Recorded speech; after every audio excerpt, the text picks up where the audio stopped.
سحر کا وقت تھا، معصوم کلیاں مسکراتی تھیں،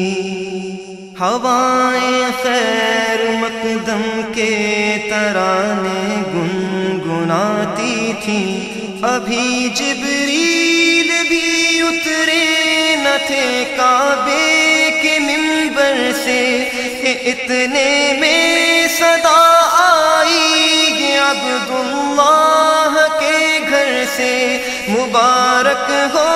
شگے ہر دو سرا تشریف لے آئے، مبارک ہو محمد مصطفیٰ تشریف لے آئے۔ مولایا صلی وسلم دائما ابدا علی حبیبک خیر الخلق کلہم۔ السلام علیکم ورحمۃ اللہ وبرکاتہ۔ الحمد للہ رب العالمین، والصلاة والسلام علی سید الانبیاء والمرسلین وعلى آلہ واصحابہ اجمعین ومن تبعهم بإحسان إلى يوم الدين۔ اما بعد، قال اللہ تبارک وتعالى في القرآن المجید والفرقان الحمید، اعوذ باللہ من الشیطان الرجیم، بسم اللہ الرحمن الرحیم، وأنذر عشيرتك الأقربين، يا أيها المدثر قم فأنذر فاصدع بما تؤمر وأعرض عن المشركين، صدق الله العظيم۔ قال الله تبارك وتعالى في شأن حبيبه صلى الله عليه وسلم، إن الله وملائكته يصلون على النبي يا أيها الذين آمنوا صلوا عليه وسلموا تسليما، اللهم صل وسلم وزد وبارك على حبيبك سيدنا ونبينا ومولانا محمد وعلى آله وأصحابه أجمعين۔ عزیزان محترم، اس سے قبل آپ حضرات کے سامنے یہ بات بتلائی گئی تھی کہ رسول پاک صلی اللہ علیہ وسلم کی عمر مبارک تقریباً 20 سال کی تھی، تو قبیلہ قریش اور قبیلہ قیس کے درمیان ایک جنگ ہوئی، اور جس کو حرب الفجار کہا جاتا ہے، جس میں چچاؤں کی زبردستی سے سرکار نے شرکت تو فرمائی بعض موقع پر، لیکن جو ہے آپ نے جنگ نہیں فرمائی، ہتھیار نہیں چلائے، اور آخرکار یہ جنگ شوال میں صلح پر ختم ہوئی، اور پھر ذوالقعدہ میں ایک امن کی قرارداد پیش ہوئی، جس کو حلف الحضور کے نام سے یاد کیا جاتا ہے۔ پھر اس کے بعد سرکار دو عالم صلی اللہ علیہ وسلم کی عمر مبارک جب 25 سال کی ہوئی تو آپ کا نکاح بی بی خدیجہ رضی اللہ تعالیٰ عنہ سے ہوا۔ اس وقت سرکار کی عمر مبارک 25 سال اور بی بی خدیجہ رضی اللہ تعالیٰ عنہ کی عمر مبارک 40 سال کی تھی۔ سرکار کا پہلا نکاح تھا، بی بی خدیجہ کا تیسرا نکاح تھا۔ پھر جب سرکار کی عمر مبارک 35 سال کی ہوئی تو قریش نے یا مکے والوں نے کعبے کی نئی تعمیر کا آغاز کرنا طے کیا، پھر لہذا 35 سال کی عمر میں کعبے کی نئی تعمیر ہوئی۔ 40 سال کی عمر میں جبل نور میں جو غار ہے، غار ہرا، اس میں سرکار دو عالم صلی اللہ علیہ وسلم کی پر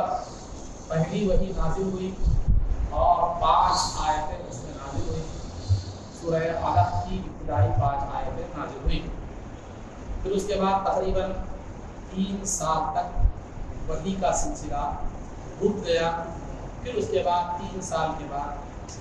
وہ آیتیں نازل ہوئی جو میں نے خطبے کے بعد تلاوت کی ہے۔ سرکار پر جب پہلی وحی نازل ہوئی تو آپ اس کو جو ہے نا، آپ نے دین اسلام کی تبلیغ و اشاعت کا کام ایک محدود انداز میں، ایک پوشیدہ طور پر جاری رکھا تقریباً 3 سال تک۔ پہلے جو ہے نا، سب سے پہلے آپ پر ایمان لانے والی آپ کی اہلیہ محترمہ بی بی خدیجہ رضی اللہ تعالیٰ عنہ تھی، یہ عورتوں میں بھی سب نے پہلے ایمان لائی، بلکہ یہ کہا جائے کہ ساری دنیا کے مسلمانوں میں سب سے پہلے ایمان لائیں تو یہ بھی غلط نہیں ہے۔ سب سے پہلے آپ عورتوں میں بلکہ ساری دنیا کے مسلمانوں میں آپ جو ہے نا سب سے پہلے ایمان لے آئی، اور آپ کو اول المسلمین کا جو ہے نا یہ خصوصیت حاصل ہے، دنیا میں سب سے پہلی خاتون مسلمان ہے۔ پھر اس کے بعد بچوں میں جو ہے حضرت سیدنا علی مرتضی رضی اللہ تعالیٰ عنہ ایمان لے آئے، جو تقریباً آپ کی عمر 10 سال کی تھی اور سرکار کے ہی پرورش میں تھے، کیونکہ سرکار کے پتا ابو طالب جو ہے کثیر الیاف تھے، بال بچے والے تھے، معاش اتنا مضبوط نہیں تھا، تو سرکار نے جو ہے نا اپنے چچا نے سرکار کو پرورش فرمائی تھی، تو لہٰذا سرکار نے اس میں سلوک کے طور پر آپ کے صاحبزادے حضرت سیدنا علی مرتضی رضی اللہ تعالیٰ عنہ کو اپنے زیر پرورش رکھا تھا۔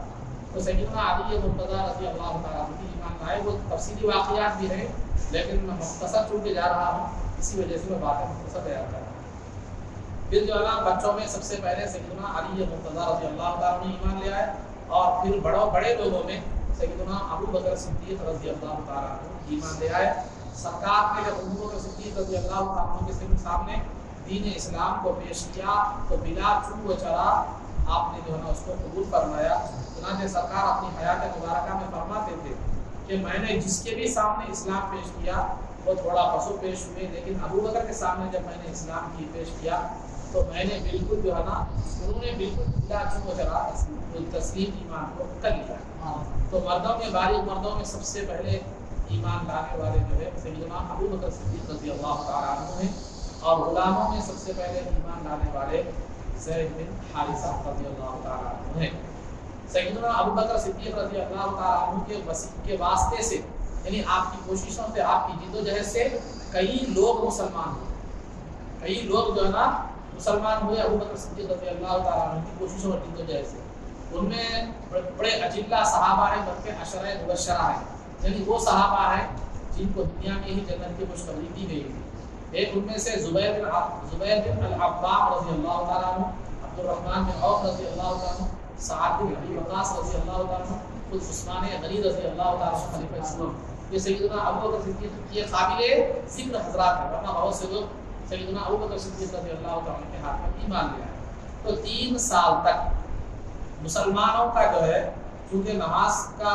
فرض ہو چکی تھی، معراج میں جو ہے نا نماز تو بعد میں معراج میں فرض ہوئی، لیکن جو ہے نا معراج کب ہوئی؟ ہجرت سے پہلے ہوئی، اس کی تاریخ آپ کو آگے آئے گی، لیکن جو ہے نا 3 سال تک جو بھی وہ نماز کون سی فرض تھی کیا تھی اس کے بارے میں علماء کی تفصیلات ہیں، لیکن جو ہے نا مسلمانوں کی ایک چھوٹی سی جماعت تیار ہو گئی تھی، تو لہٰذا وہ کسی پہاڑ کے غار میں یا پہاڑ کے دامن میں چھپ کر جو ہے نا عبادتیں بھی ہوتی تھیں، اور چھپ کر دین اسلام کی تبلیغ اپنے ہمنوا ہم خیال لوگوں میں ہوا کرتی تھی۔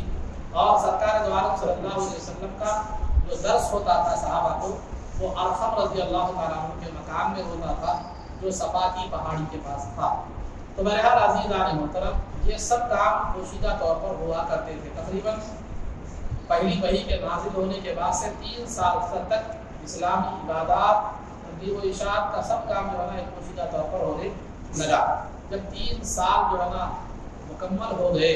تو 3 سال کے بعد پھر قرآن کریم کی وہ آیات نازل ہوئی جو میں نے خطبے کے بعد جو ہے نا آپ کے سامنے تلاوت کی کہ وَأَنذِرْ عَشِيرَتَكَ الْأَقْرَبِينَ، آپ اپنے قریبی رشتہ داروں کو اللہ کے احکامات سے باخبر کیجیے، ڈرائیے۔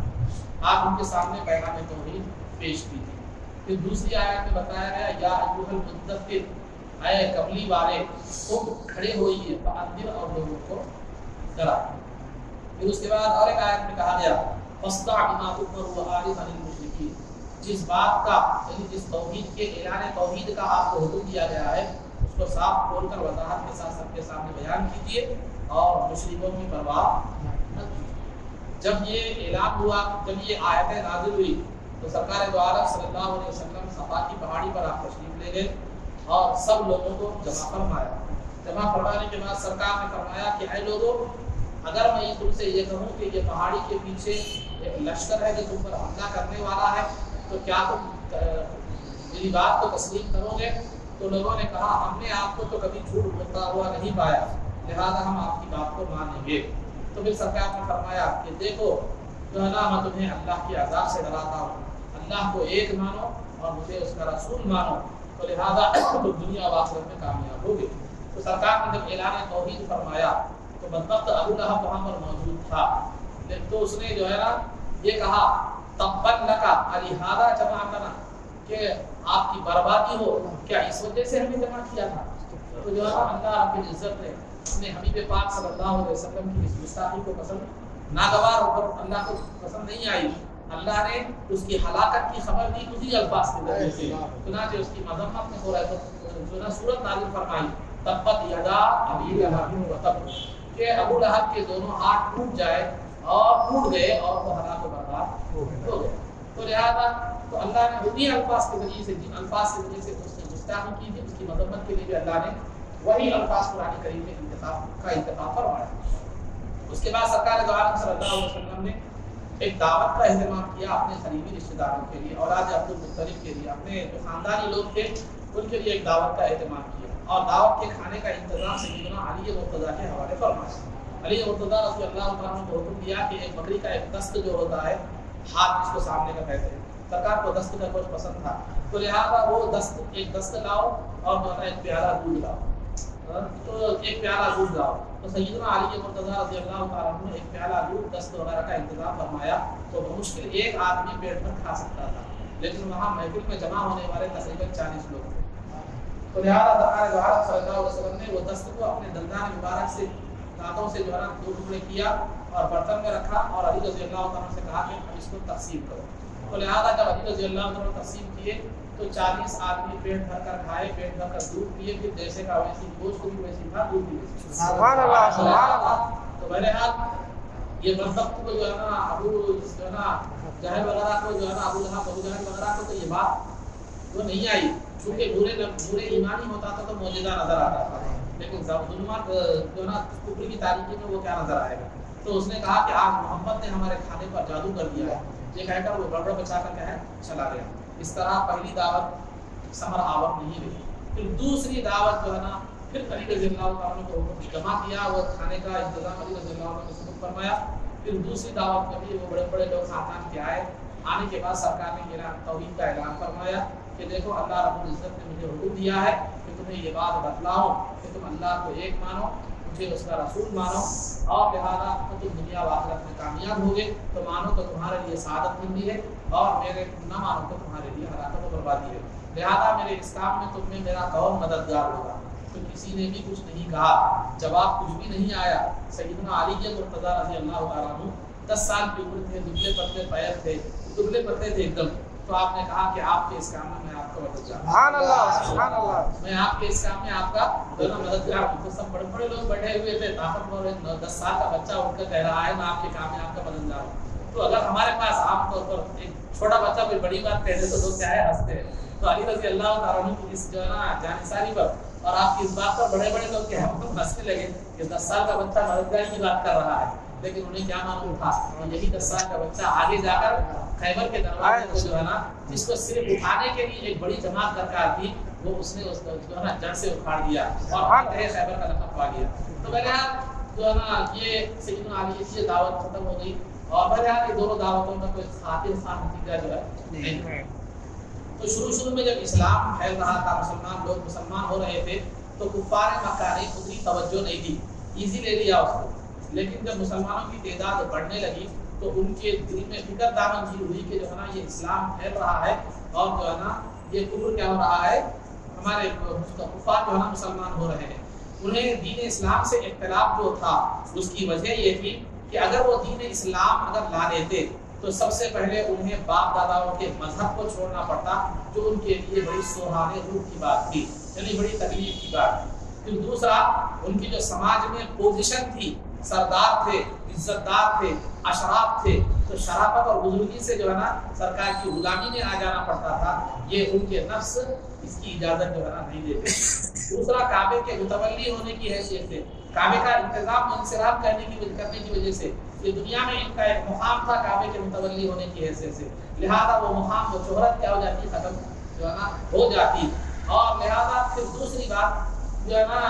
یہ تمام چیزیں جو ان کی پوزیشن تھی، جو ان کا وہ تھا، سب کیا ہو جاتا ہے، مٹ جاتا اور ختم ہو جاتا۔ یہ ظالموں نے دنیاوی حیثیت سے دیکھا، لیکن انہیں اس بات کا پتہ نہیں تھا جو سرکار دو عالم صلی اللہ علیہ وسلم کا غلام ہوتا ہے وہ دنیا کا امام ہوتا ہے۔ ان کے قدموں میں دنیا کی امامت ہوتی ہے۔ یہ تو صرف مکے کی سرداری کا سوچ رہے تھے، ایک محدود علاقے کی سرداری کا سوچ رہے تھے، لیکن وہاں سرکار کے قدموں میں دنیا کی امامت تھی۔ تو لہٰذا لیکن ان کی نظریں اور ان کی نگاہیں اس جانب جو ہے متوجہ نہیں تھی۔ تو خلاصہ گفتگو، ان لوگوں نے جو ہے نا سرکار کو پہلے تو جو ہے نا ابتدا میں توجہ نہیں تھی، مسلمان اسلام کی جو حرکت تحریک تھی اس پر توجہ نہیں تھی، لیکن آہستہ آہستہ جب مسلمان بڑھنے لگے تو انہیں اپنے جو ہے نا دین کی فکر ہونے لگی اور جو ہے نا اپنی دنیاوی پوزیشن خراب ہونے اور ختم ہونے کی جو ہے نا فکر ہونے لگی۔ تو انہوں نے پہلا اسٹیپ جو اٹھایا، بات چیت کے ذریعے سے مسئلے کو ختم کرنے کی انہوں نے کوشش کی۔ چنانچہ اسی سلسلے میں وہ ابو طالب کے پاس پہلی مرتبہ آئے جو سرکار کے چچا تھے۔ آ کر انہوں نے جو ہے نا کہا کہ آپ کے جو ہے نا بھتیجے جو ہے وہ ہم کو اور ہمارے خداؤں کو جہنم کا ایندھن کہتے ہیں۔ جہنم کا ایندھن کہتے ہیں، ایندھن کا مطلب جس کے ذریعے سے آگ جلائی جاتی ہے اس کو ایندھن کہتے ہیں۔ پیٹرول کا بھی جو ہے نا پیٹرول اور گیس کے تیل کو بھی اس وجہ سے ایندھن کہتے ہیں کہ اس کے ذریعے سے آگ بھڑکائی جاتی ہے۔ قرآن میں اللہ نے فرمایا وقودها الناس والحجارہ کہ جو ہے نا جہنم جس چیز سے بھڑکائی جائے گی وہ کفار ہوں گے اور ان کے بت ہوں گے۔ جس طرح چولہا لکڑیوں سے بھڑکایا جاتا ہے، جہنم کی آگ کفار اور ان کے بتوں سے بھڑکائی جاتی ہے۔ تو وہ لوگ جو ہے نا ابو طالب کے پاس آئے، آ کر انہوں نے کہا کہ دیکھیے آپ سردار ہیں، ایک بڑے آدمی ہیں، اور جو ہے نا آپ کے بھتیجے نے جو ہے نا یہ کہا ہے کہ وہ ہمارے باپ داداؤں کے دین، ہمارے باپ داداؤں کو بیوقوف کہتے ہیں، ہمارے دین کو باطل کہتے ہیں، اور جو ہے نا انہوں نے ہم کو جو ہے نا ہم کو اور ہمارے خداؤں کے تعلق سے کہا ہے کہ ہم جہنم کا ایندھن ہیں۔ لہذا آپ اپنے جو ہے نا بھتیجے کو جو ہے نا سمجھائیے، اپنے بیٹے کو جو ہے نا سمجھائیے۔ تو پہلے مرتبہ سیدنا ابو طالب جو ہے نا نے کیا کیا، سمجھا بجھا کر ان کو بھیج دیا۔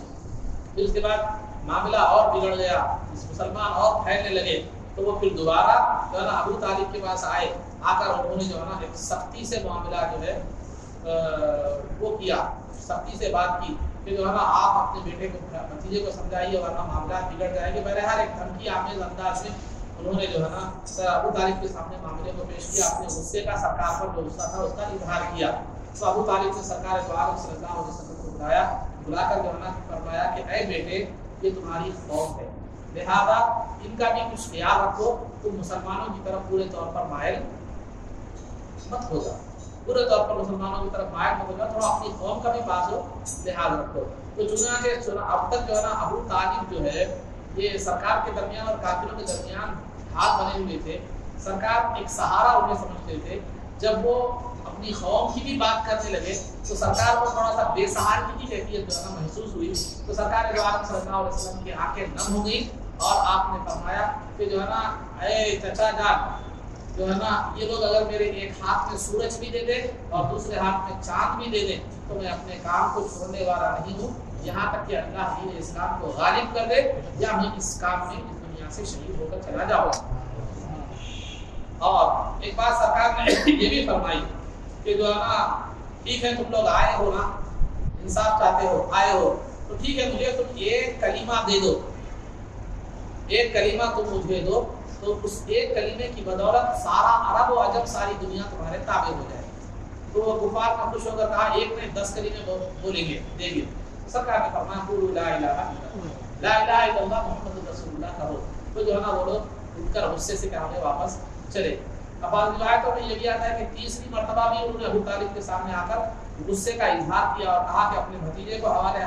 حوالے کر دیجیے، ہم انہیں ختم کر دیں گے، جھگڑا اور فساد ہی ختم ہو جائے گا۔ لیکن ابو طالب نے کہا کہ میں اپنے بھتیجے کو تمہارے حوالے نہیں کر سکتا، میں اپنے بیٹے کو بھی تمہارے حوالے نہیں کر سکتا۔ پھر اس کے بعد وہ تیسرا اور ایک طریقہ یہ اختیار کیے، خود سرکار کے پاس آئے، آ کر کہے کہ اے محمد صلی اللہ علیہ وسلم آپ اپنے جو ہے نا ہمارے معبودوں کو، ہمارے خداؤں کو برا بھلا مت کہیے، اور ایک کام یہ کیجیے کہ ایک سال آپ ہمارے معبودوں کے خداؤں کی عبادت کیجیے، ایک سال ہم آپ کے خدا کی عبادت کریں گے۔ تو اس وقت سورہ کافرون نازل ہوئی جس میں اللہ نے فرمایا لا اعبد ما تعبدون، میں تمہارے معبودوں کی عبادت نہیں کروں گا اور تب تم میرے معبودوں کی عبادت کرنے والے ہو، لکم دینکم ولی دین، تمہارا دین تمہارے لیے ہے، میرا دین میرے لیے۔ تو لہذا جب یہ بات چیت کی کوششیں ختم ہو گئی، اب انہوں نے دوسرا اسٹیپ اختیار کیا بے تکے سوالات و جوابات، بے تکے سوالات و جوابات۔ اگر آپ میری مثال کے طور پر سمجھانے کے لیے بات بتا رہا ہوں میں، مثال کے طور پر بغیر کسی کمپیریزن کے، اگر آپ تمام حضرات کے سامنے کیا کرتا ہے، کوئی آدمی جو ہے نا چاہتا ہے کہ ان کی بات بہت لوگ مان رہے ہیں، بہت لوگ ان کی بات کو تسلیم کر رہے ہیں، لہٰذا پہلے ان کا مقام گرا دو، تو مقام گرا دو تو کیا کرتا ہے، آ کے بے تکے سوالات کر دیتا، اگر میں جواب نہیں دے سکا تو آپ یہ سمجھتے مولانا کیا ہے، خالی ہے، کچھ بھی ان کے پاس علم نہیں ہے، لہٰذا مقام گرا۔ تو مقام سرکار کا گرانے کے لیے ایک بے تکے سوالات انہوں نے کیا کر دیے، شروع کر دیے، کیونکہ حدیث میں آتا ہے کہ جب جو ہے نا باطل کی علامت یہ ہے کہ جب آدمی راہ راست سے ہٹ جاتا ہے تو لڑائی اور جھگڑے کے کا طریقہ کیا کرتا ہے، اختیار کرتا ہے۔ تو لڑائی ایک زبانی بھی ہوتی ہے، ایک ہاتھا پروں کی بھی جو ہے نا ہوتی ہے، جھگڑا اور فساد۔ تو میں نے تھوڑا سا گفتگو انہوں نے جو ہے نا اب سرکار سے بےہودہ سوالات شروع کر دیے، اے محمد صلی اللہ علیہ وسلم، صلی اللہ علیہ وسلم میں بولوں وہ لوگ نہیں بولے تھے، تو لہٰذا عزیزان محترم کہ اے محمد صلی اللہ علیہ وسلم، اگر جو ہے آپ کہتے ہیں کہ نبی ہے، آپ نبوت کا دعویٰ کرتے ہیں، تو لہذا آپ کے جو مقام کے آپ کے شہر کے لوگ بڑے تنگ دست ہیں، ان کا معاشی زندگی بڑی تنگ ہے اور ان کا علاقہ بھی تنگ ہے، یہ اطراف و اپنا پورے پہاڑ وغیرہ ہیں، تو لہذا آپ کیا کیجیے، اللہ رب العزت سے دعا کیجیے کہ وہ پہاڑوں کو ہٹا کر دور کر دے اور اس کے اندر نہریں جاری کر دے تاکہ یہ زمین سرسبز و شاداب ہو جائے اور آپ کے شہر والوں کا ذریعہ معاش اور معاشی زندگی اکنامکلی پوزیشن کیا ہو جائے، معاشی پوزیشن کیا ہو جائے، بہتر جو ہے نا ہو جائے۔ تو لہذا وہ جو ہے نا آپ یہ کام کیجیے، یا آپ یہ کام کیجیے کہ اللہ ایک فرشتے کو اتارے اور وہ فرشتہ یہ کہتا پھرے کہ آپ اس کے رسول ہیں، یا اللہ تعالیٰ سے دعا کیجیے کہ اللہ تعالیٰ آپ کو زمین کے خزانے دے دے، باغات دے دے، مالدار بنا دے تاکہ جو ہے نا یہ آپ کی نبوت کی کیا ہو جائے، دلیل ہو جائے، یا نہیں تو کم از کم آپ یہ کہیے کہ سرکار کے داداؤں میں سے ایک حسین نامی ایک تھے، ایک دادا تھے، تو آپ انہوں بڑے سچے تھے، وہ اس زمانے میں سچے مانے جاتے، جھوٹ نہیں بولتے تھے، ویسے عرب کی ایک عادت تھی جھوٹ نہیں بولتے تھے، لیکن ان میں جو سچے تھے یہ حسین جو ہے سچائی کے ساتھ مشہور تھے۔ آپ اپنے دادا کی خبر کو جو ہے نا جائیے، اللہ سے دعا کیجیے کہ وہ دادا کی خبر آپ کے دادا کو دوبارہ زندہ کرے اور وہ دادا اٹھ کر کہتے ہیں کہ آپ کا دین حق ہے، تو پھر جو ہے نا ہم آپ کے دین کو ماننے کے لیے تیار ہیں۔ اس طرح بے تکے سوالات وہ لوگ کیا ہے سرکار دو عالم صلی اللہ علیہ وسلم سے کرنے لگے، تو سرکار نے ان تمام جاہلوں نے جوابات کا ایک ہی جواب دیا، دیکھو میں نے جو معاملہ پیش کیا ہے اگر وہ تم قبول کرتے ہو تو سعادت مندی ہے تمہارے لیے، ورنہ تمہارے لیے بربادی ہے، بات پہنچانا میرا کام تھا، آگے ذمہ داری تمہاری ہے۔ یہی جواب آپ نے دیا۔ تو جب ان لوگوں نے دیکھا کہ یہ ہمارے جاہلانہ سوالات سے دین اسلام کی رکاوٹ میں کوئی فرق نہیں پڑ رہا ہے، دین اسلام کی رکاوٹ پیدا نہیں ہو رہی ہے، تو لہٰذا انہوں نے کہا کہ جو ہے نا اہل کتاب جو بھی کتاب رکھنے والے ہیں وہ جانتے ہیں کہ نبی سے کیسا سوال کرنا چاہیے، تو لہٰذا وہ لوگ کیا کریں، کفار مکہ ایک وفد کو مدینہ منورہ بھیجے تاکہ وہاں علماء یہود سے یہ معلوم کروائے کہ سرکار سے کون سے سوالات کرنا ہے اور کن سوالات کے ذریعے سے سرکار کو نیچا دکھایا جا سکتا ہے۔ تو لہٰذا یہ لوگ مدینہ منورہ کو گئے اور علماء یہود کے پاس گئے، جا کر کہے کہ ہمارے پاس ایک صاحب نے نبی ہونے کا دعویٰ کیا ہے اور جو ہے نا لہٰذا ان کے لیے کچھ ایسے سوالات دیجیے تاکہ ہم جو ہے نا ان کو نیچا دکھا سکیں۔ تو یہودیوں نے 3 سوالات دیے، جا کر یہ 3 سوالات کرو، اگر وہ نبی ہے تو اس کا جواب دیں گے ورنہ جواب نہیں دیں گے۔ پہلا سوال ان سے یہ کرو کہ وہ لوگ کون ہیں جو غار میں جا کر پناہ لیے تھے، وہ لوگ کون ہیں جو غار میں جا کر پناہ لیے تھے، یہ پہلا سوال کرو۔ اور دوسرا سوال یہ کرو کہ وہ کون سی شخصیت ہے جنہوں نے ساری دنیا کی سیر کی تھی، تو ساری دنیا کی سیر کی تھی، ساری دنیا کو چھان دیا تھا۔ اور تیسرا سوال یہ کرو کہ روح کس کو کہتے ہیں۔ تو لہٰذا وہ 3 سوالات دے کر ڈیگے مارتے ہوئے جو ہے نا آئے، تو جو ہے نا کس کے پاس آ رہے ہیں، آپ کے پاس جن کو اللہ نے اولین و آخرین کا علم عطا فرمایا ہے، سبحان اللہ، جن کا معلم خود خالق کائنات کا، جن کے تعلق سے خود اللہ نے فرمایا وعلمک ما لم تکن تعلم، کہ ہم نے آپ کو وہ تمام چیزیں سکھلائی جو آپ نہیں جانتے تھے۔ تو لہٰذا آنے کے بعد سرکار دو عالم صلی اللہ علیہ وسلم نے ان تینوں کا بھی جواب دے دیا۔ تو پہلا جو سوال تھا، غار میں جو لوگ پناہ لیے تھے وہ اصحاب کہف ہیں، اور دوسری شخصیت جنہوں نے ساری دنیا کی سیر کی اور ساری دنیا پر جو ہے نا حکومت کے پر جو ہے نا سیر کی، وہ جو ہے نا ذوالقرنین ہیں، جن کا تذکرہ خود قرآن کریم میں سورہ کہف میں موجود ہے۔ پھر تیسرا روح کے بارے میں تم نے سوال کیا تھا، یسألونک عن الروح قل الروح من امر ربی، کہ جو ہے نا روح جو ہے نا یہ میرے رب کا حکم ہے، جب وہ میرے رب کے حکم سے جسم میں جاتی ہے تو انسان زندہ ہو جاتا ہے، جب حکم سے نکل جاتی ہے تو انسان کیا ہو جاتا ہے، مردہ ہو جاتا ہے۔ اب یہ پہلے تو بات چیت کے ذریعے سے مسئلہ حل کرنے کی کوشش کرے، اب دوسرا مرحلہ جو تھا سوالات و جوابات کے ذریعے سے مسئلہ حل کرنے کی کوشش کرے، اب کسی بھی حیثیت سے ان کو کامیابی نصیب نہیں ہوئی۔ ادھر جو ہے نا مسلمانوں کی تعداد بڑھتی جا رہی تھی تو وہ آگ بدولا ہو گئے، دوکھلاہٹ کا شکار ہو گئے، اب وہ ڈائریکٹ جہاد پر آ گئے۔ نبی پاک صلی اللہ علیہ وسلم سے بھی انہوں نے جہاد کرنا شروع کر دی، تو لہذا نبی پاک صلی اللہ علیہ وسلم کی چہرے مبارک پر نعوذ باللہ وہ تھوکا کرتے تھے، جس چہرے کی قسم خدا قرآن میں کھاتا ہے، اور جو چہرہ 14ویں رات کے چاند سے زیادہ جو ہے نا منور تھا، اور جس چہرے کو دیکھ کر جو ہے نا سنجیدہ لوگ اور حق کے طالب لوگ جو ہے نا ایمان لاتے تھے اور بے ساختہ کہتے تھے کہ یہ کسی جھوٹے کا چہرہ نہیں ہے، اس مبارک چہرے پر یہ ظالم جو ہے نا تھوکا کرتے تھے۔ ایک مرتبہ آپ کے چہرے مبارک پر انہوں نے تھوکا تو بی بی زینب رضی اللہ تعالیٰ عنہ جو سرکار کی صاحبزادی ہے چھوٹی تھی، وہ آ کر چہرے مبارک کو پانی سے چھوٹے ہاتھوں سے پانی کو صاف کرنے لگی، تو سرکار دو عالم صلی اللہ علیہ وسلم نے فرمایا کہ بیٹی کیا تم سمجھتے ہو کہ تمہارا باپ مغلوب ہو جائے گا، تمہارا باپ ناکام ہو جائے گا؟ انشاءاللہ ناکام نہیں ہوگا۔ تو اگر عزیزان محترم چہرے پر جو ہے نا نعوذ باللہ تھوکا کرتے تھے، وہ الفاظ بار بار دہرانے میں مجھے آنکھ پر کاٹے آ رہے ہیں۔ تو بہرحال اس کے بعد سرکار دو عالم صلی اللہ علیہ وسلم کے پر کچرا ڈالا کرتے تھے، سرکار پر کچرا ڈالا کرتے تھے، جب آپ راستہ چلتے تو راستے میں جو ہے نا کانٹے بچھایا کرتے تھے، اور سرکار دو عالم صلی اللہ علیہ وسلم جب جو ہے نا مکے حرم میں نماز پڑھنے کے لیے سجدہ ریز ہوتے تو آپ پر اونٹ کی جو اوجڑی ہے جس میں غلاظت ہوتی ہے وہ لا کر پیٹھ پر رکھ دیا کرتے تھے۔ ایک مرتبہ عقبہ بن معیط بدبخت نے سرکار دو عالم صلی اللہ علیہ وسلم کے گلے میں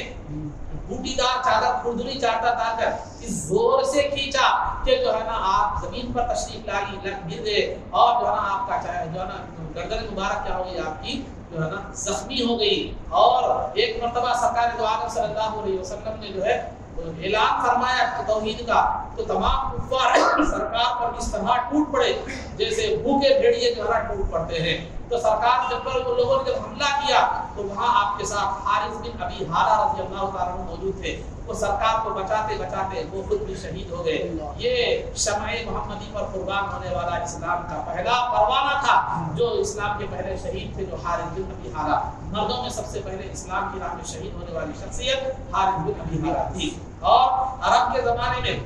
جب جو ہے نا زمانے جاہلیت میں بھی لوگ کعبۃ اللہ کے طواف کے لیے حج کے لیے دور دور سے آیا کرتے تھے، حج اس وقت بھی ہوتا تھا لیکن طریقہ غلط تھا، برہنہ طواف کرتے تھے، وہ اپنے رسوم و رواج کے مطابق جو ہے نا وہ کرتے تھے، لیکن آتے تو لوگ ضرور تھے۔ تو حج کا موسم جو ہے نا ایک عبادت کا موسم بھی سمجھا جاتا تھا ان کے لیے، اور ایک جو ہے نا تجارت کا موسم بھی سمجھا جاتا تھا۔ تو حج کے موقع پر جو ہے نا مختلف علاقوں سے دور دور علاقوں سے لوگ کیا ہے معلوم آتے تھے، جیسا کہ قرآن کریم میں خود جو ہے نا اللہ نے اعلان فرمایا، ابراہیم علیہ السلام سے فرمایا تھا وَأَذِّن فِي النَّاسِ بِالْحَجِّ يَأْتُوكَ رِجَالًا وَعَلَىٰ كُلِّ ضَامِرٍ يَأْتِينَ مِن كُلِّ فَجٍّ عَمِيقٍ، کہ آپ جو ہے نا حج کا اعلان فرما دیجیے، لوگ دور دور سے دبلی پتلی اونٹیوں پر جو ہے نا دبلی پتلی اونٹیوں پر سوار ہو کر آئیں گے۔ تو لہذا ان لوگوں نے یہ پروگرام طے کیا کہ حج کے جو راستے ہوتے ہیں مکے میں آنے کے، ان راستے پر رکڑوں پر لوگوں کو بٹھا دیا جائے گا، اور جو بھی آئے اس کو جو ہے نا یہ کہہ دیا جائے گا کہ جو ہے یہاں ایک جادوگر محمد نامی جادوگر آیا ہے صلی اللہ علیہ وسلم، کبھی اس سے بات مت کرنا، اس کے اندر وہ جادو ہے کہ وہ بیوی کو شوہر سے، باپ کو بیٹے سے، بھائی کو بھائی سے بچھڑا دیتا ہے، لہذا اس سے بچ کر رہنا۔ تو لوگ وہاں پر خودسوار ہم راستے پر بیٹھ گئے جو مکے میں حرم میں داخل ہونے کا راستہ تھا، اور جو بھی آتا قافلہ ان کو اس طرح جو ہے نا غلط بابت کیا کرتے تھے، غلط پروپیگنڈا کیا کرتے تھے۔ جو لوگ سرکار سے واقف ہوتے وہ گفتگو سے متاثر نہیں ہوتے تھے، لیکن جو سرکار کی بارگاہ میں حاضر ہوتے، سرکار کے چہرے مبارک کو دیکھتے تو بے ساختہ یہ کہہ اٹھتے خدا کی قسم نہیں، یہ جادوگر کا چہرہ ہے، جھوٹے کا چہرہ ہے۔ سبحان اللہ۔ جن کے دل میں ایمان، جن کے مقدر میں ایمان ہوتا وہ سرکار کے چہرے کی برکت کی نورانیت کو دیکھ کر ہی کیا کہتے تھے وہ ایمان جو ہے نا لے آتے۔ اور سرکار جو آپ اس وقت جو ذوالمجاز اور رکاز نامی بڑے بڑے بازار لگا کرتے تھے، تو سرکار جو عالم صلی اللہ علیہ وسلم ان بازاروں میں جو ہے نا یہ کہتے پھرتے یا ایھا الناس قولوا لا الہ الا اللہ، کہ اے لوگو لا الہ الا اللہ محمد رسول اللہ پڑھو تو کامیاب ہو جاؤ گے۔ تو پیچھے سے ایک بدبخت کیا کرتا تھا، پتھر لے کر سرکار کو مارا کرتا تھا، اور آپ کا جسم مبارک لہو لہاب ہو جاتا، اور آپ کے جو ہے نا جسم کے کپڑے پورے جو ہے نا خون سے آلود ہو جاتے۔ اور ایک روایت میں یہ بھی ہے کہ سرکار جب جو ہے نا یہ کہتے کہ لا الہ یا ایھا الناس قولوا لا الہ الا اللہ، اے لوگوں لا الہ الا اللہ کہو، تو پیچھے سے ایک بدبخت کہتا یا ایھا الناس لا تطیعوہ فانہ کذاب، کہ اے لوگوں اس آدمی کی اتباع مت کرنا، اس کی بات کو سننا، یہ جھوٹا ہے۔ اللہ تو اس طرح سرکار دو عالم صلی اللہ علیہ وسلم کو ہر طرح کی تکلیف، دلی تکلیف، قلبی تکلیف، زبانی تکلیف، ہر اعتبار سے آپ کو تکلیف دی جاتی. اتنی تکلیف سرکار دو عالم صلی اللہ علیہ وسلم کو دی گئی، شاید کسی نبی کو وہ تکلیفیں نہیں دی گئی. سرکار کو ایک طرح کی تکلیف نہیں دی، جسمانی تکلیف، قلبی تکلیف، روحانی تکلیف، زبانی تکلیف، ہر حیثیت سے سرکار دو عالم صلی اللہ علیہ وسلم کو تکلیف دی گئی. انہوں نے تکلیف دینے میں کوئی کسر اٹھا نہ رکھی. یہ تو سرکار کا معاملہ تھا، یہ تو مختصر سرکار کے غلاموں کا معاملہ تو اس سے بدترین تھا. ان کو طرح طرح کی تکلیفیں جو ہے دیا کرتے تھے. سیدنا بلال رضی اللہ تعالیٰ عنہ امیہ بن خلف نامی بدبخت کے غلام تھے، اور وہ آپ کو پتھریلی زمین پر، ڈوکیلے پتھریلی زمین پر عین دوپہر کی دھوپ میں آپ کو کپڑے اتار کر ننگی پیٹھ جو ہے رکھ دیتا، اس پر آپ کو رکھ دیتا، پتھریلی زمین پر لٹا دیتا، سینے پر بڑا پتھر رکھتا تاکہ جو آپ حرکت کرنے نہ پائیں، اور کہتا کہ لات اور عزا کو تسلیم کر ورنہ اسی طرح سزا دیتے رہوں گا. تو اس جو ہے نا جو ہے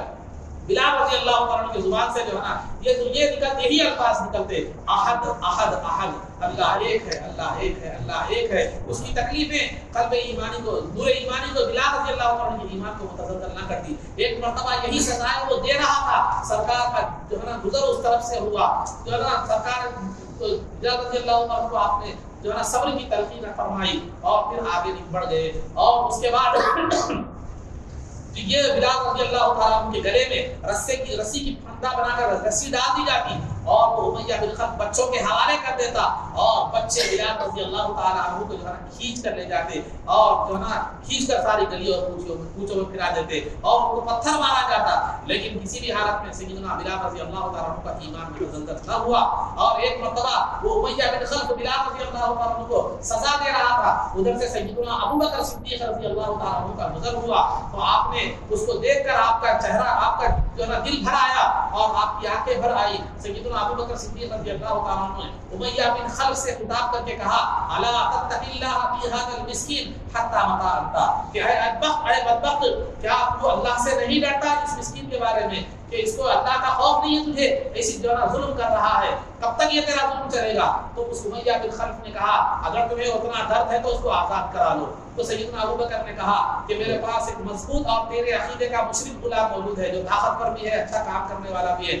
میں تجھے اس کو دے دیتا ہوں، تو انہیں میرے تجھے دے دے. تو لہٰذا وہ راضی ہو گیا، آپ کے پاس اپنا مشرک غلام آپ نے اس کو دے دیا، اور بلال رضی اللہ تعالیٰ عنہ نے لے کر آزاد کروا دیا. یہ سیدنا بلال رضی اللہ تعالیٰ، سیدنا ابوبکر صدیق رضی اللہ تعالیٰ عنہ کا طریقہ کار تھا کہ آپ ہمیشہ ہر جمعہ کو ایک غلام خرید کر آزاد کرتے. تو بہرحال یہ بلال رضی اللہ عنہ کا معاملہ تھا. اور عمار بن یاسر رضی اللہ تعالیٰ عنہ، یہ عمار بھی صحابی رسول ہے، یاسر بھی صحابی رسول ہے، اور آپ کی عمار رضی اللہ تعالیٰ عنہ کی والدہ سمیہ رضی اللہ تعالیٰ عنہ ہے. عمار کے والد یاسر اور والدہ سمیہ. لیکن یہ گھرانہ ایسا تھا کہ عرب میں ان کا، مکے میں ان کا کوئی رشتہ دار، کوئی قبیلہ وغیرہ نہیں تھا، یہ بے سہارا لوگ تھے، خاندانی اعتبار سے کوئی مضبوط ان کی پوزیشن نہیں تھی. تو کفار کو تو یہ کمزور، جیسا کہ طریقہ کار آج بھی ہے، پہلے بھی جاری رہا ہے، کہ کمزوروں پر ظلم کرنے کا یہ طریقہ نیا نہیں ہے آج کل، یہ آج کا نہیں ہے، بلکہ ہمیشہ سے جو ہے نا رہا ہے. کیونکہ جو ہے نا، تو لہذا وہ جو ہے ان کو طرح طرح سے ظلم کرتے ان تینوں حضرات پر. چنانچہ ان کی جو ہے نا عمار رضی اللہ تعالیٰ عنہ جب پیٹھ اٹھاتے تو ان کی پیٹھ پر کالے داغ تھے، کالے داغ تھے. تو صحابہ نے پوچھا کہ تمہارے پیٹھ پر یہ کالے داغ لے کے ہیں؟ تو آپ نے فرمایا کہ یہ کفار مجھے جو ہے نا تپتے ہوئے انگار پر لٹا دیتے تھے. اور عمار اور یاسر اور جو ہے نا سمیہ رضی اللہ تعالیٰ عنہ کو جو ہے نا لوہے کا ہیلمٹ پہنایا جاتا. وہ ہیلمٹ میں آج کل کے ہیلمٹ کی طرح کوئی گدی وغیرہ نہیں ہوتی تھی، لوہے کا ڈائریکٹ ہیلمٹ پہناتے تھے، اور لوہے کی زنجیریں ڈالتے تھے، اور لوہے کا لباس پہن کر، بیچ میں کپڑا نہیں ہوتا تھا، لوہے کا لباس پہنا کر کڑکتی دھوپ میں ٹھہرا کرتے تھے. ایک تو دھوپ کی گرمی، ایک تو لوہے کی گرمی، ادھر جسم کو بھی داغ لگتا ہے، ادھر سر کو بھی داغ لگتا ہے، ادھر پھر نیچے پیر میں چیز نہیں ہوتی. تو اسی طرح طرح کی تکلیفیں جو ہے نا دیا کرتے تھے. یاسر رضی اللہ تعالیٰ عنہ جو عمار رضی اللہ تعالیٰ عنہ کے والد گرامی تھے، وہ تکلیفوں سے تاب نہ لا سکتے، وہ بھی جو ہے نا ضعیف تھے، وہ انتقال فرما گئے. اور ایک مرتبہ ابو جہل نے آپ کی والدہ بی بی سمیہ رضی اللہ تعالیٰ عنہ کو ناک کے نیچے اتنی مرتبہ خنجر مارا کہ آپ شہید ہو گئے. یہ خاتون دنیا کی اسلام کی سب سے پہلے شہید خاتون تھی. پہلے شہید مرد جو تھے وہ حارث بن ابی حالہ تھے، اور پہلی شہید خاتون جو ہے بی بی سمیہ رضی اللہ تعالیٰ عنہ کی. تو یہ طرح طرح کے مسلمانوں پر جو ہے تکلیف تھی. مسلمانوں کے لیے یہ تکلیف دے جو ہے نا یہ چیزیں تھی، تو لہٰذا اس طرح انہوں نے تکلیف دینے لگی اور طرح طرح سے مسلمانوں کو ستانے لگے. تو نبوت کے 5ویں سال یعنی 5 نبوی میں جو ہے نا یہ نبوی کا سلسلہ سرکار نے جو 40 سال میں نبوت کا اعلان فرمایا، 40ویں سال کے بعد جو سال کاؤنٹ کیے جاتے ہیں وہ نبوی کی حیثیت سے کاؤنٹ کیے جاتے ہیں. تو 5 نبوی میں سرکار دو عالم صلی اللہ علیہ وسلم نے صحابہ اکرام کو حبشہ کی جانب ہجرت کرنے کا حکم دیا، ڈر کر نہیں، دین اسلام کی حفاظت کی خاطر، دین اسلام کی اشاعت کی خاطر. تو لہذا صحابہ کو وہاں کا حبشہ جو ایک مقام کا نام ہے، وہاں کا بادشاہ نجاشی تھا اور وہ جو ہے نا عیسائی مذہب کا تھا، عیسائی مذہب کا تھا اور رحم دل اور انصاف پسند بادشاہ تھا. تو سرکار نے فرمایا جاؤ انشاءاللہ اللہ تعالیٰ تمہارے لیے وہاں خیر پیدا فرما دے گا. تو 2 ہجرتیں ہوئی حبشہ کی جانب. پہلی ہجرت میں جو ہے نا تقریباً 11 مرد اور 6 عورتیں تھیں. روایت اس بارے میں مختلف ہے، تعداد میں آگے پیچھے بھی ہے. تو دوسری ہجرت میں جو ہے نا تقریباً 86 مرد 17 یا 18 عورتیں تھیں. اس میں عثمان غنی رضی اللہ تعالیٰ عنہ بھی تھے. تو لہذا عثمان غنی رضی اللہ تعالیٰ عنہ کو جو ہے نا صاحب الہجرتین کہا جاتا ہے، 2 ہجرت کرنے والے، ایک تو حبشہ کی جانب دوسرا مدینے کی جانب. تو اے عزیزان محترم، تو جو ہے نا یہ اپنی اہلیہ محترمہ کے ساتھ آپ نے ہجرت فرمائی، کون؟ عثمان غنی رضی اللہ تعالیٰ عنہ. اسی وجہ سے سرکار فرمایا کرتے تھے حضرت نوح علیہ السلام کے بعد جو ہے نا نوح علیہ السلام کے بعد دین اسلام کی خاطر اپنی اہلیہ کے ساتھ ہجرت کرنے والے عثمان غنی رضی اللہ. سبحان اللہ سبحان اللہ. تو اس کے بعد انہی ایام میں تقریباً 6 نبوی میں جو ہے نا حضرت سیدنا امیر حمزہ رضی اللہ تعالیٰ عنہ جو سرکار دو عالم صلی اللہ علیہ وسلم کے رضائی بھائی بھی تھے اور چچا بھی تھے، اس کا تذکرہ میں وضاحت پیچھے کر چکا ہوں. تو وہ اسلام لائے. ان کے اسلام لانے کے بعد 3 یا 5 دن کے بعد سیدنا عمر فاروق رضی اللہ تعالیٰ عنہ بھی ایمان لے آئے. عمر فاروق رضی اللہ تعالیٰ عنہ کے ایمان کا واقعہ میں نے کئی مرتبہ سنایا بھی ہے اور سناتا رہتا ہوں گا، لیکن امیر حمزہ رضی اللہ تعالیٰ عنہ کا واقعہ جو ہے میں آپ کے سامنے جو ہے نا سناؤں گا اگر آپ بھی ایمان افروز ہے. امیر حمزہ رضی اللہ تعالیٰ عنہ کو اپنے بھتیجے سرکار دو عالم صلی اللہ علیہ وسلم سے محبت اور لگاؤ تھا. ان کی عادت یہ تھی کہ شکار کے لیے جاتے، جب شکار سے واپس آتے تو سیدھا حرم میں آتے اور حرم میں طواف کرتے تھے. تو لہٰذا ایک مرتبہ وہ شکار پر گئے ہوئے تھے تو ابو جہل نے سرکار دو عالم صلی اللہ علیہ وسلم کی شان میں بڑی گستاخی کی اور آپ کو بڑا سخت الفاظ جو ہے نا آپ کے لیے استعمال کیے گستاخانہ حرکت کرنے کی. تو عبداللہ بن جدعان کی وادی اس گستاخی کو سن رہی تھی. تو جب امیر حمزہ رضی اللہ تعالیٰ عنہ شکار سے واپس آئے تو اس وادی نے جو ہے نا امیر حمزہ رضی اللہ تعالیٰ عنہ کو خبر دی کہ آپ کے ابو جہل نے آپ کے بھتیجے کے ساتھ جو ہے نا یہ معاملہ کیا ہے. تو وہ فوراً حرم میں عادت کے مطابق حرم میں تشریف لے گئے، حرم کا طواف کرنے لگے. تو وہاں ابو جہل اپنے دوست و احباب کے ساتھ بیٹھا ہوا تھا اور جو ہے نا سر پر کھینچ کر جو ہے نا کمان کی جو لکڑی ہوتی ہے لے کر جو ہے نا ابو جہل کو مارا تھا. ابو جہل کا سر پھٹ گیا. اس کے ساتھیوں نے حمزہ رضی اللہ عنہ پر حملہ کرنا چاہا تو ابو جہل نے کہا رک جاؤ کیونکہ وہ اس کو خوف تھا کہ کہیں بات بڑھ نہ جائے. رک جاؤ، نہیں آج ان کے بھتیجے کو میں نے بہت سست کہا ہے، بہت زیادہ کہا ہے، چست الفاظ میں نے کہے، اسی لیے ان کا غصہ بات بھی ہے یہ کہہ کر ٹال دیا اس نے. لیکن حقیقت میں اسے خود خوف تھا کہ بعد میں ریپلے خطرناک ہے. تو میرے خلاصہ گفتگو ہے. تو آپ نے مار کر ایک جذباتی انداز میں کہا ارے تو انہیں گالی گلوچ کرتا ہے، انہیں گستاخی کرتا ہے. آج میں اعلان کرتا ہوں کہ میں خود ان کے دین پر ہوں. دین تمہارے دین سے اگر حق ہے تو پھر اس کو ماننے میں کیا ہے. اور یہ ایک جذباتی جو اعلان تھا ایمان کا یہ امیر حمزہ رضی اللہ تعالیٰ نے کر دیا. اس کے بعد رات میں جب گھر کو تشریف لے گئے تو رات میں شیطان نے وسوسے میں مبتلا کر دیا. اے امیر حمزہ، تو نے تو باپ دادا کے دین کو چھوڑ کر تو بددین ہو گیا، سابی ہو گیا. مسلمانوں کو وہ بددین کہتے تھے. نئے نئے وسوسوں میں جو ہے نا مبتلا کر دیا امیر حمزہ رضی اللہ تعالیٰ عنہ کو شیطان نے. تو بڑے بے چینی اور اضطراب کی حالت میں پیدا ہو گئے کہ کیا کروں کیا نہیں. آخر میں دعا کی، اللہ سے دعا کی اللہم ان کان رشدا فاجعل تصدیقہ فی قلبی وان لم یکن والا فاجعل لی مما وقعت فیہ مخرجا. اے اللہ، جس دین کا میں نے اعلان ابو جہل کے سامنے کر کے آیا ہوں، اے اللہ اگر وہ دین حق ہے تو اس کی تصدیق میرے دل میں ڈال دے. اس کی تصدیق میرے دل میں ڈال دے. اور جو ہے نا اگر وہ حق نہیں ہے تو مجھے اس سے اس مصیبت سے جو ہے مجھے نکال دے. ادھر دعا کے الفاظ ختم ہونا تھا, اللہ رب العزت کے دل میں یقین کی کیفیت پیدا ہو گئی. سبحان اللہ. دل میں یقین کی کیفیت پیدا ہو گئی, اور صبح میں سیدنا سرکار دو عالم صلی اللہ علیہ وسلم کی بارگاہ میں تشریف لے گئے, لا کر کہے, جا کر کہے اشہد انک نبی شہادت الصادق العارف, کہ میں گواہی دیتا ہوں کہ آپ اللہ کے نبی ہیں, ایک سچے اور جاننے بوجھنے والے آدمی کی گواہی دیتا ہوں. سبحان اللہ. سبحان اللہ. آپ کو جان کر مان کر جو ہے نا ایمان لایا ہوں, اور میں سچائی کے ساتھ گواہی دیتا ہوں. لہذا اسی شعر کو کہا گیا جو نا غالباً اعلیٰ حضرت نے فرمایا کہ انہیں جانا انہیں مانا نہ رکھا ایسے کام, انہیں جانا انہیں مانا نہ رکھا ایسے کام, للہ الحمد. دنیا سے مسلمان سبحان اللہ. سبحان اللہ. حضرت رضی اللہ تعالیٰ عنہ کی اس کیفیت کی عکاسی یہ شعر جو ہے نا کرتا ہے. تو بہرحال عزیزان محترم, ایک روایت میں یہ بھی آتا ہے کہ بے چینی بڑھ گئی تو آپ کعبے میں حاضر ہو کر جو ہے نا آپ نے یہ دعا فرمائی, کعبے کے خلاف کو پکڑ کر آپ نے جو ہے دعا فرمائی. تو بہرحال یہ دونوں حضرات کا ایمان لانا, امیر حمزہ اور عمر رضی اللہ عنہ بہت بڑے پہلوان لوگ تھے, بڑے بہادر اور جرأت مند لوگ تھے. لہٰذا یہ گویا کہ جو ہے نا کفر کی عمارت کے ستون گر گئے, یہ ایسا ہو گیا. تو لہٰذا وہ بڑے مایوس ہو گئے عمر فاروق رضی اللہ تعالیٰ عنہ اور امیر حمزہ رضی اللہ تعالیٰ عنہ ایمان سے. عمر فاروق رضی اللہ تعالیٰ عنہ نے ایمان لاتے ہی کہا, وہ واقعہ بڑا تفصیلی ہے, میں انشاءاللہ بیان کیا بھی ہوں, اب تک کرتا رہوں گا انشاءاللہ. وہ واقعہ اگر تاریخی کتابوں میں آپ پڑھے ہیں اور علماء سے سنتے بھی رہتے ہیں, تو لہٰذا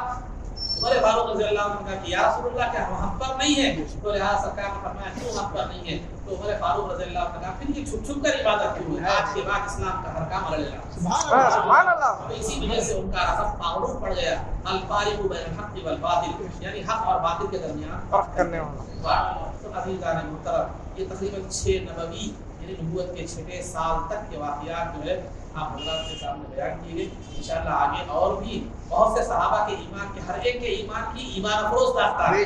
لیکن جو ہے نا وقت کے چونکہ میں نے ایک ذہن بنایا ہے کہ مختصر طور پر آپ کے سامنے سیرت آ جائے, اسی لیے جہاں بہت زیادہ ایمان افروز واقعہ ہے تو اس کا تذکرہ میں کر رہا ہوں. تو ہر صحابی کے ایمان لانے کا ایک عجیب و غریب عجیب ترین ایمان کو تازہ کرنے والے واقعات موجود ہیں. تفصیل سے سیرت کی کتابوں میں آپ اس کا مطالعہ کر سکتے ہیں. تو بہرحال یہ آگے کے جو واقعات ہوں گے, پھر آگے میں جو ہے نا ایمان افروز واقعات کا تذکرہ انشاءاللہ اگر زندگی میں وفا کی تو آگے تذکرہ کیا جائے گا. آخر میں اللہ تعالیٰ سے دعا ہے کہ پروردگار عالم میرے حبیب پاک صلی اللہ علیہ وسلم کی سیرت کے بیان میں اس گناہگار سے کچھ ناشائستہ اور نامناسب الفاظ میں مولا اپنے رحم و کرم سے اور اپنے حبیب پاک صلی اللہ علیہ وسلم کے صدقے میں معاف فرما, گناہگار کی مغفرت فرما. اے اللہ ہمارے اس کہنے اور سننے کو قبول فرما. اے اللہ ہمیں رسول پاک صلی اللہ علیہ وسلم کی سیرت مبارکہ پر عمل کرنے کی توفیق عطا فرما. اے اللہ عزت و عافیت کی زندگی دے اور ایمان پر ہمارا خاتمہ فرما. قبر میں دیدار مصطفیٰ سے مقرب فرما. حشر میں نبی پاک صلی اللہ علیہ وسلم کے قدموں میں ہمارا حشر فرما. آپ کی شفاعت و رحمت سے مبارک فرما. آپ کے دست مبارک سے جامع مستقیم نصیب فرما. جنت میں آپ کے غلامی معیت اور عبادت صلی اللہ تعالی وسلم علی خیر خلقه سیدنا محمد و آلہ و صحبہ اجمعین برحمتک یا ارحم الراحمین والحمد للہ.